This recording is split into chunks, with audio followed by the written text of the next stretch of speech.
Bismillahirrahmanirrahim. Assalamualaikum warahmatullahi wabarakatuh. Waalaikumsalam warahmatullahi wabarakatuh. Perkenalkan, kami dari kelompok 1 yang beranggotakan 5 orang.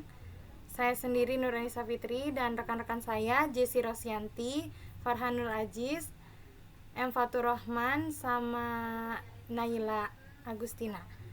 Oke, di sini kami akan mempresentasikan pembahasan mengenai user interface, di mana fokus kami adalah studi kasus. Oke, pengertian user interface.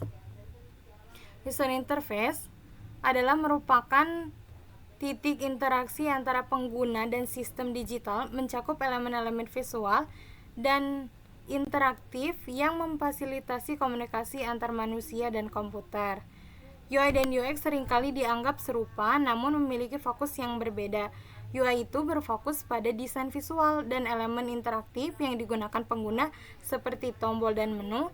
Sementara itu, UX mencakup keseluruhan pengalaman pengguna saat berinteraksi dengan produk, termasuk kenyamanan, efisiensi, dan kepuasan. Tujuan utama dari UI adalah untuk menyediakan antarmuka yang intuitif, efisien, dan menyenangkan bagi pengguna. Jadi intinya UI itu adalah antarmuka yang bisa kita lihat. Oke, selanjutnya pembahasan studi kasus akan saya berikan kepada Jessy Rosyanti.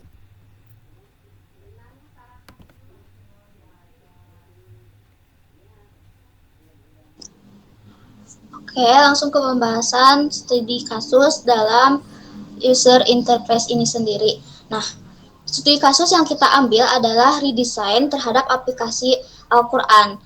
Adapun juga tampilan UI yang baik dalam aplikasi Al-Quran, yaitu yang pertama adanya cepat dan ringan untuk dibuka, di mana tidak ada terjadinya ngebug atau ngeloading saat aplikasi tersebut dibuka. Yang kedua ada tampilan UI yang nyaman bagi pengguna dengan icon, font, dan warna yang pas atau sesuai kebutuhan user. Jadi semisal dalam icon itu sendiri atau font itu tidak terlalu kecil atau terlalu besar. Dan adapun dalam segi warna itu tetap ada penyesuaian warna yang tidak terlalu cerah atau tidak terlalu gelap. Selanjutnya ada desain konsisten di setiap elemennya. Tentunya desain tersebut konsisten agar pengguna mudah memahami atau pengguna sudah terbiasa dengan aplikasi tersebut tanpa mengetahui atau mengenal lagi desain yang sudah ada seperti itu. Kalau misalkan diubah-ubah kan itu tentunya bikin pengguna harus memahami lagi tentang desain tersebut seperti itu. Lanjut juga desain UI yang baik itu berisi informasi yang penting. Tentunya itu selaras dengan pembahasan atau tema yang kita ambil. Di sini kan temanya Al-Quran, tentunya tidak mungkin tiba-tiba pembahasan seputar berita yang lain atau informasi yang lain. Lanjut ke aplikasi Al-Quran dengan UI yang buruk. Nah, di mana yang pertama adanya lambat dan berat untuk dibuka. Seperti tadi kan disebutkan bahwa aplikasi yang buruk itu terjadinya ngeloading atau ngebug pada saat dibuka. Yang kedua adanya ketidaksesuaian tampilan UI, di mana tidak adanya konsisten saat tampilan tersebut ditampilkan gitu. Jadi pengguna harus memahami lagi tampilan yang sebelumnya ditampilkan. Selanjutnya ada desain yang berubah-ubah. Nah, sudah saya sebutkan barusan, itu desainnya berubah-ubah dan membuat pengguna kesulitan dalam memahaminya. Lanjut, adanya batasan masalah dalam studi kasus ini, yaitu tampilan desain UI yang dirancang menggunakan perangkat lunak Figma. Jadi, tampilan ini tuh hanya berupa tampilan yang dibuat di aplikasi Figma, di mana redesign UI dari segi elemen dan strukturnya itu seperti font, warna, atau posisi fitur dan icon yang digunakan itu hanya tampilannya saja seperti itu. Jadi tidak ada tampilan suara atau pembuatan aplikasi yang sejenisnya. Jadi ini hanya tampilan dari pendesainan saja seperti itu.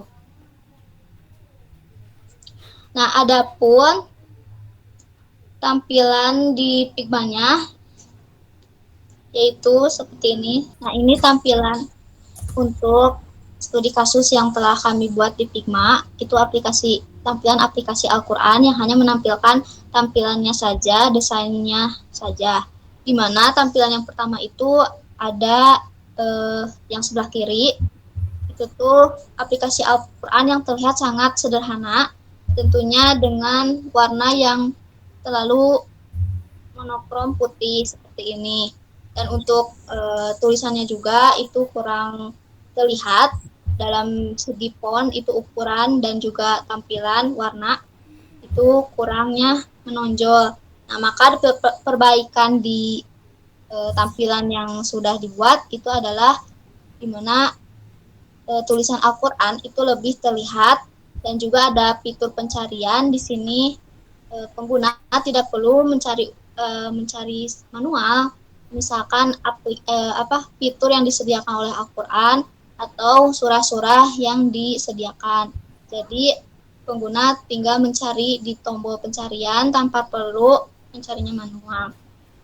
Nah, untuk fitur Al-Quran juga di sini yang sudah diperbaiki itu adalah penyimpanan surah, di mana dalam fitur surah itu bisa langsung disimpan ke penyimpanan.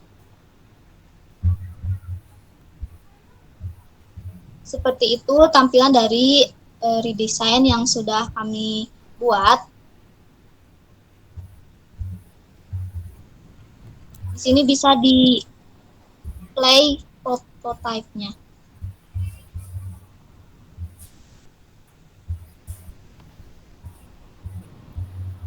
Nah, semisal kita memasukkan fitur pencarian tadi dengan ini. Coba diklik ke surahnya ya juz. Nah, ini juga ada tampilan juz per juz. Terus tersimpan yang menampilkan surah-surah tersimpan di pengguna seperti itu. Dan untuk fitur sebelumnya itu terlihat fiturnya itu disisipkan di tombol titik 3 yang mana membuat pengguna kesulitan mengetahui secara langsung fitur yang disediakan seperti itu. Jadi kita menyediakannya di bawah halaman di mana sudah ada fitur-fitur yang tersedia dan pengguna tinggal mengklik fitur tersebut.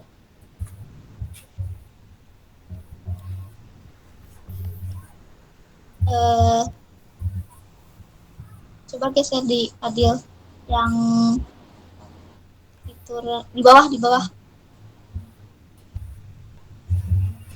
Nah, ini.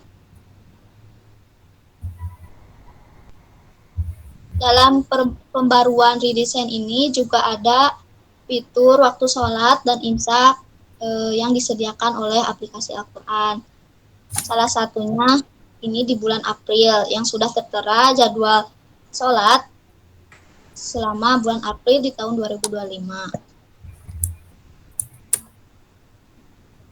Ada juga fitur surah MP3 di mana bisa diklik semisal jika ingin mendengarkan surah dalam audio seperti itu. Tapi ini hanya sebatas tampilan dari desainnya saja. Adapun untuk pengembangan aplikasi itu hanya tampilannya saja gitu, tidak mencakup sampai aspek penggunaan dari fitur itu sendiri seperti itu. Saja mungkin dari tampilan studi kasus yang telah kami rancang.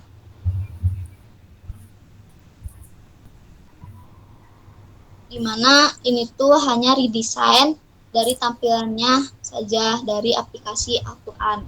Seperti itu. Sekian dari saya. Terima kasih. Assalamualaikum warahmatullahi wabarakatuh. Terima kasih kepada Jessi Rosyanti yang telah memaparkan studi kasus yang telah kami diskusikan. Oke, sebagai penutup, kami ingin menekankan perbedaan mendasar antara proyek kami yang lalu dan yang sekarang. Nah, jika sebelumnya kami bekerja tanpa batasan yang ketat, di dalam proyek sekarang kami menerapkan batasan yang strategis. Nah, dalam proyek ini kami memutuskan untuk menggunakan Figma sebagai untuk semua kebutuhan desain prototipe. Ini berarti kami tidak menggunakan alat lain yang menambahkan elemen audio pada aplikasi kami. Dengan Figma, kami bisa menciptakan prototipe yang interaktif dan dinamis, memastikan bahwa setiap aspek aplikasi kami berpusat pada pengalaman dan kebutuhan pengguna. Nah, kami percaya pendekatan ini akan menghasilkan produk yang lebih terarah dan berkualitas. Sekian presentasi yang dapat kami sampaikan. Kurang lebihnya mohon maaf. Wassalamualaikum warahmatullahi wabarakatuh. Waalaikumsalam warahmatullahi wabarakatuh.